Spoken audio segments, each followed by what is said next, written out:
కేరళ వాయనాడ్ వరద బాధితుల సహాయార్థం సిఐటియు రాష్ట్ర కమిటీ పిలుపు మేరకు నిజామాబాద్ జిల్లా బోధన్ పట్టణంలో సిఐటియు ఆధ్వర్యంలో విరాళాలను సేకరించడం జరిగింది. ఈ సందర్భంగా సిఐటియు జిల్లా అధ్యక్షులు శంకర్ గౌడ్ మాట్లాడుతూ కేరళలోని వాయనాడు ప్రాంతంలో ప్రకృతి విపత్తు వర్షాల కారణంగా కొండ చర్యలు విరిగిపడి వందలాది ఇళ్లు కూలిపోయి వందలాది మంది చనిపోయారని, వేలాది మంది నిరాశ్రయులు అయ్యారని, వేల కోట్ల రూపాయల ఆస్తి నష్టం జరిగిందని, ప్రకృతి విపత్తుల వల్ల అక్కడి ప్రజలు అనేక ఇబ్బందులు పడుతున్నారు. కావున సిఐటియు రాష్ట్ర కమిటీ పిలుపు మేరకు ఆదివారం బోధన్ పట్టణంలో వరద బాధితులకు సంఘీభావం తెలుపుతూ విరాళాలను సేకరించడం జరిగింది. ఈ కార్యక్రమానికి బోధన్ పట్టణంలోని ప్రజలు, వ్యాపారులు తమ వంతు సహకారం ఇచ్చి తోడ్పాటు అందించినందుకు సిఐటియు జిల్లా కమిటీ తరపున ప్రతి ఒక్కరికి ధన్యవాదాలు తెలియజేయడం జరిగింది. కేరళలోని వాయనాడు ప్రాంతంలో వరదల కారణంగా అనేక మంది పేద ప్రజలు నిరాశ్రయులయ్యారు, ఉపాధి కోల్పోయారు, వందలాది మంది చనిపోయినటువంటి పరిస్థితి ఉంది.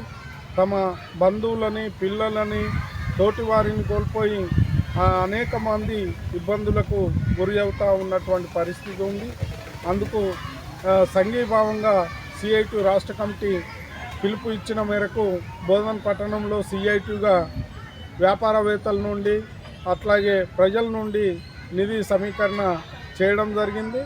ఈ నిధిని ఇచ్చిన ప్రతి ఒక్కరికి కూడా సిఐటి జిల్లా కమిటీ తరఫున ప్రతి ఒక్కరికి పేరు పేరున ధన్యవాదాలను తెలియజేస్తాము. మరిన్ని అప్డేట్స్ కోసం మా ఛానల్ని సబ్స్క్రైబ్ చేయండి.